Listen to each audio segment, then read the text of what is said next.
كل من عليها فان ويبقى وجه ربك ذو الجلال والإكرام فبأي آلاء ربكما تكذبان يسأل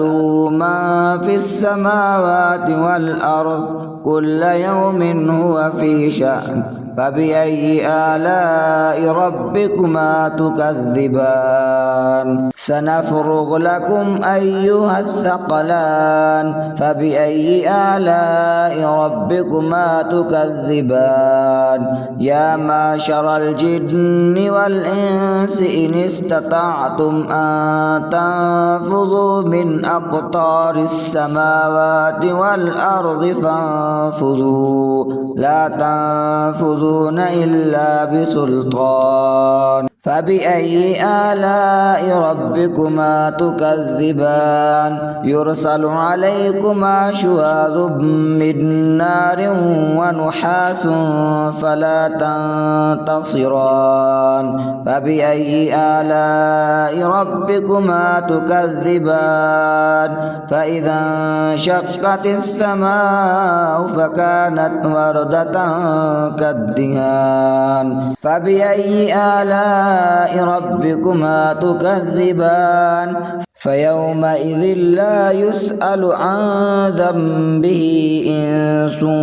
ولا جان فبأي آلاء ربكما تكذبان يعرف المجرمون بسيماهم فيؤخذ بالنواصي والأقدام فبأي آلاء ربكما تكذبان هذه جهنم التي يكذب بها المجرمون يطوفون بينها وبين حميم آن فبأي آلاء ربكما تكذبان كل من عليها فان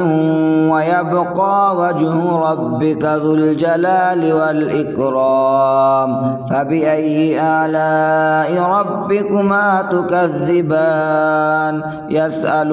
من في السماوات والأرض كل يوم هو في شأن فبأي آلاء ربكما تكذبان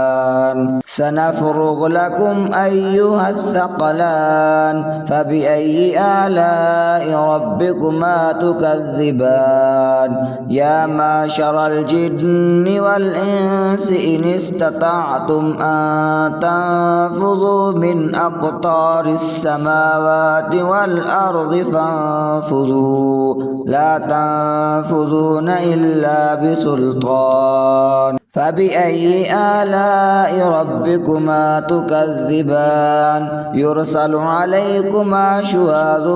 من نار ونحاس فلا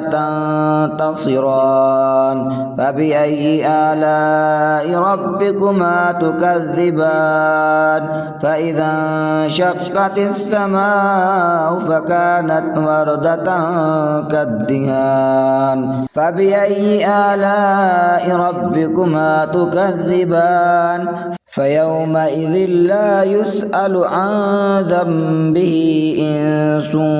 ولا جان فبأي آلاء ربكما تكذبان يعرف المجرمون بسيماهم فيؤخذ بالنواصي والأقدام فبأي آلاء ربكما تكذبان هذه جهنم التي يكذب بها المجرمون يطوفون بينها وبين حميم آن فبأي آلاء ربكما تكذبان